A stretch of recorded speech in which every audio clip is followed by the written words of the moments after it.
ಮೂಡಿಗೆರೆಯಲ್ಲಿ ರೈತರ ಬೃಹತ್ ಸಮಾವೇಶ. ರೈತ ವಿರೋಧಿ ನೀತಿಗಳ ವಿರುದ್ಧ ಆಕ್ರೋಶ. ಮೂಡಿಗೆರೆ ಪಟ್ಟಣದ ರೈತ ಭವನದಲ್ಲಿ ನಮ್ಮ ಭೂಮಿ ಮತ್ತು ಹಕ್ಕಿಗಾಗಿ ರೈತರ ಬೃಹತ್ ಸಮಾವೇಶ ಶನಿವಾರ ನಡೆಯಿತು. ಸಾವಿರಾರು ರೈತರು ಭಾಗವಹಿಸಿ ಭೂಮಿ ಸಮಸ್ಯೆ, ಅಕ್ರಮ ಸಕ್ರಮ ಅರ್ಜಿಗಳ ವಜಾ ಹಾಗೂ ರೈತರ ಹಕ್ಕುಗಳ ಕುರಿತು ತೀವ್ರ ಆಕ್ರೋಶ ವ್ಯಕ್ತಪಡಿಸಿದರು.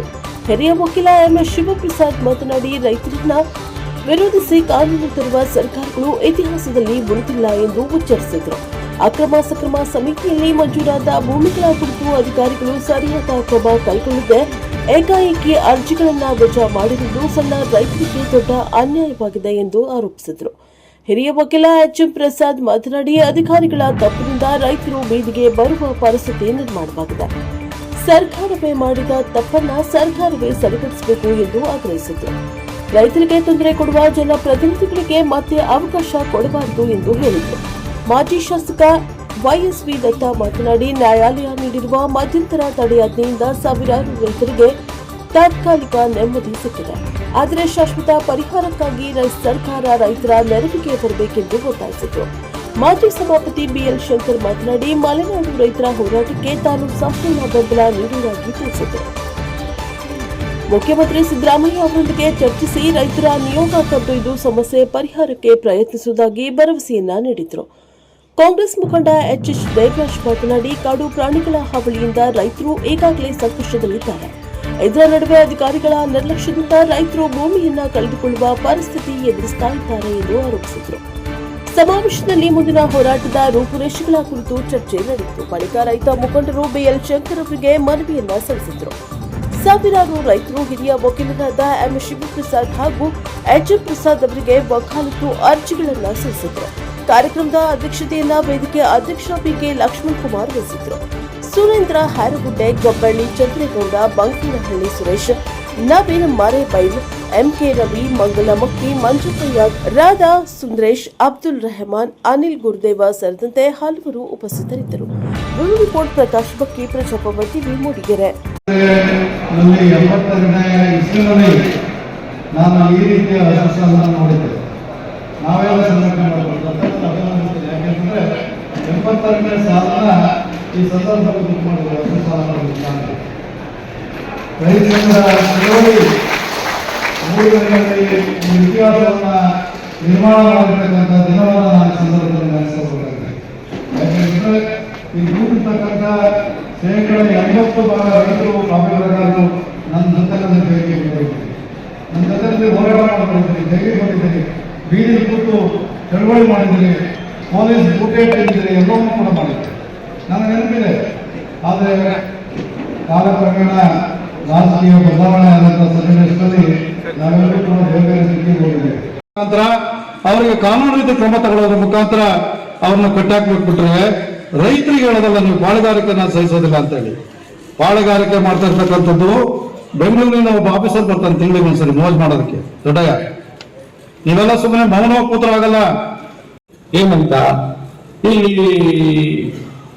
ಅಕ್ರಮ ಸಕ್ರಮ ಸಮಿತಿಲಿ ಇಷ್ಟೆಲ್ಲ ಅವ್ಯವಹಾರಗಳಾಗಿವೆ. ಇಲ್ಲೊಂದು 3,000 ಮೂಡಿಗೆರೆಯಲ್ಲಿ, ಕಡೂರಲ್ಲಿ ಒಂದು 3,000 ಆಗಿದೆ ಅಂತ ಒಂದು ವರದಿ ಹೋಯ್ತು. ಅದು ಏನು ರಹಸ್ಯ ವರದಿ, ಕಾನ್ಫಿಡೆನ್ಷಿಯಲ್ ರಿಪೋರ್ಟ್. ಅದನ್ನ ಸುರೇಂದ್ರ ಅವ್ರಿಗೆ ಹೇಳಿದ್ರು, ಏನ್ ವರದಿನೇ ಇಲ್ಲ, ನಮ್ಗೆ ವರದಿ ಇಲ್ಲ, ನಮ್ಗೆ ಏನು ಯಾತಕ್ಕೆ ಬರ್ದಿರಿ ನಮ್ಗೆ ಗೊತ್ತಿಲ್ವಲ್ಲ, ಕೊಡ್ರಿ ಅಂತ ಹೇಳಿದ್ವಿ. ಅವರು ಇಲ್ಲ ನಮ್ಮ ಹತ್ರ ಕೊಡೋಕ್ಕಾಗಲ್ಲ ಆಯ್ತು ಅಂತ ಹೇಳಿದ್ರೆ ಕೊಡ್ತಾ ಇಲ್ಲ ಅಂತ. ಸರಿ, ಒಂದು ಆರ್ಟಿಕಲ್ ಹಾಕಿದ್ವಿ, right to information, it is a confidential report, we can't give. ಇದು ರಹಸ್ಯ ವರದಿ. ಏನು ಸರ್ಕಾರದ್ದು ರಕ್ಷಣಾ ಇಲಾಖೆನ, ಜಿಲ್ಲಾಧಿಕಾರಿಗಳ ಆಫೀಸು ಅಥವಾ ಏನಾದ್ರು ನಾವು ಭಾರತ ದೇಶದ ಗಡಿ ವಿಚಾರಗಳನ್ನ ಏನಾರ ಕೇಳ್ತಿರೋದು ಇವ್ರೇನೋ ಕ್ಯಾನ್ಸಲ್ ಮಾಡ್ತಿರೋದು ವರದಿ.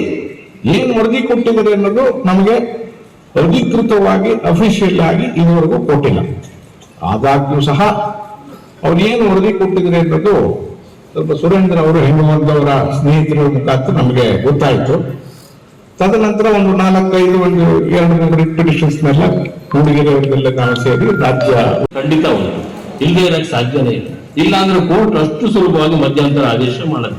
ಈ ಪ್ರಶ್ನೆ ಏನು, ಈಗ ಎಲ್ಲರೂ ವಕಾಲತ್ ಹಾಕಿ ಎಲ್ಲರೂ ಪ್ರತಿಯೊಬ್ಬರು ಕೂಡ ಫೈಟ್ ಮಾಡ್ಬೇಕಾ ಅಥವಾ ಏನಾದ್ರೂ ಒಂದು ಸಾಮೂಹಿಕವಾಗಿ ಮಾಡಕ್ ಸಾಧ್ಯನೋ ಅಂತ ನಾ ಕೇಳಿದೆ. ಒಟ್ಟಿಗೆ ಅದು ಒಂದು ಸಮಸ್ಯೆ ಏನಾಗ್ತದೆ ಅಂದ್ರೆ ಯಾವ್ದಾದ್ರು ಒಂದು ಸಂಘಟನೆ ಮುಖಾಂತರ ನಾವು ಕೋರ್ಟಿಗೆ ಹೋದ್ರೆ ಅದು ಪಬ್ಲಿಕ್ ಇಂಟ್ರೆಸ್ಟ್ ಲಿಟಿಗೇಷನ್ ಆಗ್ತದೆ.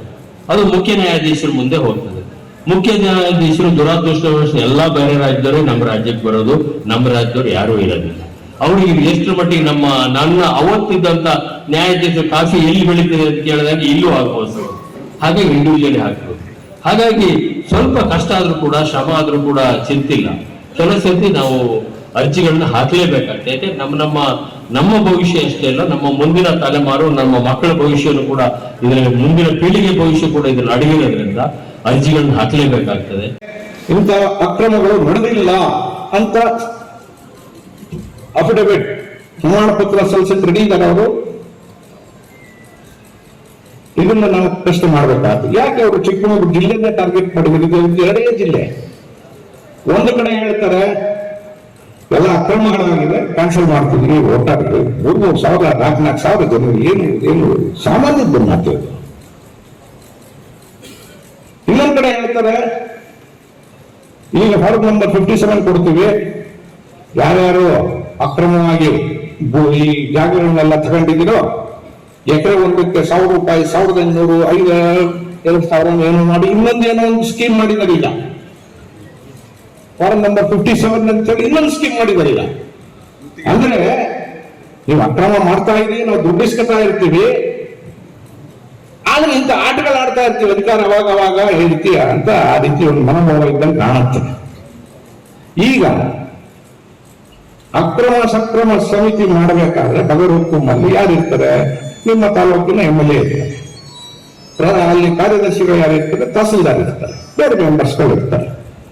ನೀವು ಎಲ್ಲ ರಿಪೋರ್ಟ್ ತಗೊಂಡು ಸ್ಥಳ ಪರಿಶೀಲನೆ ಮಾಡಿ ತಹಸೀಲ್ದಾರ್ ಹೆಬ್ಬೆಟ್ ಕೊಡ್ತಾರೆ. ಈಗ ಅದು ಬೇರೆ ಕಂಪ್ಯೂಟರ್ ಆಗಿರೋದ್ರಿಂದ ಮಧುತ್ರ ಕೈ ಬರೆಯೋದಿಲ್ಲ. ಹೆಬ್ಬೆಟ್ ಕೊಟ್ಟಾದ್ಮೇಲೆನೆ ನಿಮ್ಗೆ ಪಾಣಿ, ಗೀಣಿ, ಸಾಗುವಳಿ ಚೀಟಿ ಅದೆಲ್ಲ ಬರೋದು. ಎಲ್ಲ ಕೊಟ್ಟಾದ್ಮೇಲೆ 15 ವರ್ಷ 20 ವರ್ಷ ಆದ್ಮೇಲೆ ಈಗ ಈ ರೀತಿ ಒಂದು ಸಮಸ್ಯೆಯನ್ನ ಕ್ರಿಯೇಟ್ ಮಾಡೋದಕ್ಕೆ ಕಾರಣ ಇದರೊಳಗೆ ಬರೀ ರೈತರ ಮೇಲೆ ಪ್ರಹಾರ, ಅದರೊಳಗಡೆ SC ST ಜನಾಂಗ, ನಮ್ಮ ದಲಿತ ಸಮುದಾಯದವರು, ಅತಿ ಕೆಳಗಿನ ಅವರ ಶೋಷಿತ ವರ್ಗದವರು 20 ಗುಂಟೆ 30 ಗುಂಟೆ ಕೊಟ್ಟಿದ್ದಾರೆ ನೋಟಿಸ್. ಇದು ಒಂದು ನಿಜವಾಗ್ಲೂ ಕಾನೂನು ಬಾಹಿರವಾದಂತ ಒಂದು ಬೆಳವಣಿಗೆ ಅಂತ ನಾನು ನಿಶ್ಚಯವಾಗಿ ಹೇಳ್ತೇನೆ.